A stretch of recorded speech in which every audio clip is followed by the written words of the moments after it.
कांग्रेस मुख्यालय देहरादून में कांग्रेस प्रदेश अध्यक्ष करण माहरा ने कांग्रेस छोड़कर भाजपा में शामिल हुए बद्रीनाथ से विधायक रहे राजेंद्र भंडारी को मौकापरस्त करार दिया कि करण माहरा ने कहा कि पार्टी के कई नेता भाजपा में गए, लेकिन राजेंद्र भंडारी जैसा मौकापरस्त का उदाहरण कोई और दे नहीं सकता। उनकी पत्नी पर बीजेपी ने कई आरोप लगाए हैं, उन पर विजिलेंस जांच भी चल रही है। उन्होंने अपनी प्रतिष्ठा को बचाने के लिए ये कदम उठाया कि उनके ऊपर कई तरह के दबाव थे, हो सकता है वो इसीलिए पार्टी से गए हों।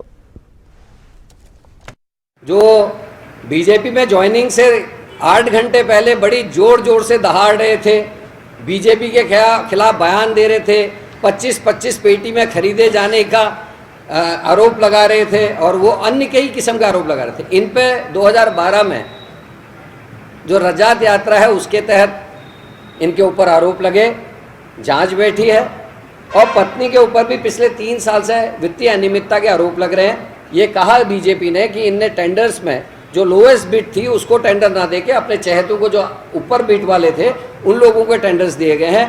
2 बार ये कोर्ट से वापस आए हैं किसी तरीके से बचते बचाते, और अभी 27 तारीख को मार्च को फिर से फैसला आना है।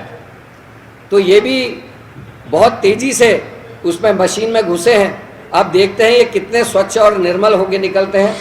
आपके माध्यम से मैं ये भी कहना चाहता हूँ कि महेंद्र भट्ट जी ने अभी 2 चीज़ें अपने बयानों में कही हालिया दिनों में। एक तो जब आदरणीय कुंजवाल जी ने कहा, गोविंद सिंह कुंजवाल जी ने, कि बहुत ज़्यादा धन की आवश्यकता चुनाव में पड़ रही है अब और हम ईमानदार हैं, हमारे पास कुछ नहीं है, तब महेंद्र भट्ट जी ने उनको आश्वासन भी दिया और न्योता भी दिया कि आप हमारी पार्टी में आ जाइए, धन की चिंता न करिए, हम चुनाव लड़ा देंगे। ये प्रलोभन था। और साथ में महेंद्र भट्ट जी को ये भी बताना चाहिए कि क्या जिन लोगों के ऊपर भारतीय जनता पार्टी की सरकार में मुकदमे दर्ज हुए हैं, ईडी, सीबीआई या कोर्ट में अन्य मामले दर्ज हुए हैं वित्तीय अनियमितता से लेकर सब, इन केसेस को भारतीय जनता पार्टी चलाएगी या ये ठंडे बस्ते में चले जाएंगे?